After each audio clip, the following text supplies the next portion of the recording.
மக்களே, அதோட ஒரு முக்கியமான விஷயம், ஊராட்சி கோட்டையில இருந்து பாத்தீங்கன்னா ஸ்ரீ வேதநாயகி அம்பிகைக்கும் ஸ்ரீ வேதகிரி ஈஸ்வர பெருமானுக்கும் ஸ்ரீ தேவி பூமாதேவி ஸ்ரீ வரதராஜ பெருமானுக்கும் திருக்கல்யாணம் நடக்க போகுதுங்க.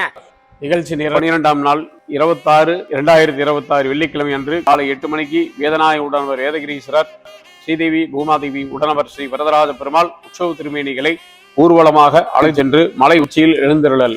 அதுக்கு அடுத்த நாள் பார்த்தீங்கன்னா ஆடி மாதம் 13ஆம் நாள் 27/6/2026 சனிக்கிழமை மலை உச்சியில் எழுந்தருளி உள்ள அனைத்து மூலவ பெருமானுக்கும் காலை 8 மணிக்கு சிவன் சன்னதியில் மகா ஸ்ரீ ருத்ர ஹோமமும் ஸ்ரீ பெருமாள் சன்னதியில் மகா ஸ்ரீ சுதர்சன ஹோமமும் சிறப்பாக நடைபெறவுள்ளது. மாலை சனி மகா பிரதோஷ தினத்தை முன்னிட்டு நடுமலையில் எழுந்தருளியுள்ள சுயம்பீஸ்வரருக்கும் நந்திகேஸ்வரருக்கும் மலை அடிவாரத்தில் எழுந்தருளியுள்ள மகா நந்திகேஸ்வர பெருமானுக்கும் உற்சவமூர்த்தி திருமேலைகளை கொண்டு சிறப்பு அபிஷேகங்கள், சிறப்பு அலங்காரங்கள், பிரதோஷ பூஜை சிறப்பாக சனி மாலை பிரதோஷ பூஜை நடைபெறும். 2007 என்று இந்த திருக்கோயிலில் இந்த வேதகிரீஸ்வரருக்கு திருக்கல்யாண வைபவம் நடந்தேறி உள்ளது.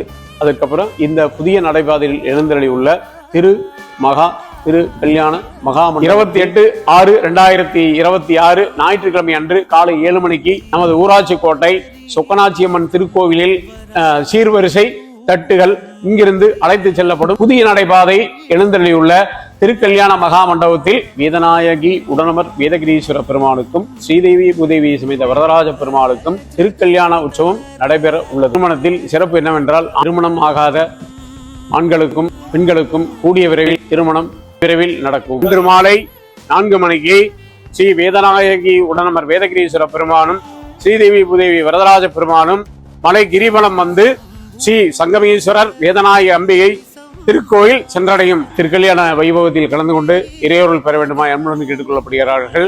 இப்படிக்கு திருக்கோயில் நிர்வாகம், ஊர் பொதுமக்கள் அனைவரும் வருக, இறையொருள் பெறுக. வணக்கம்.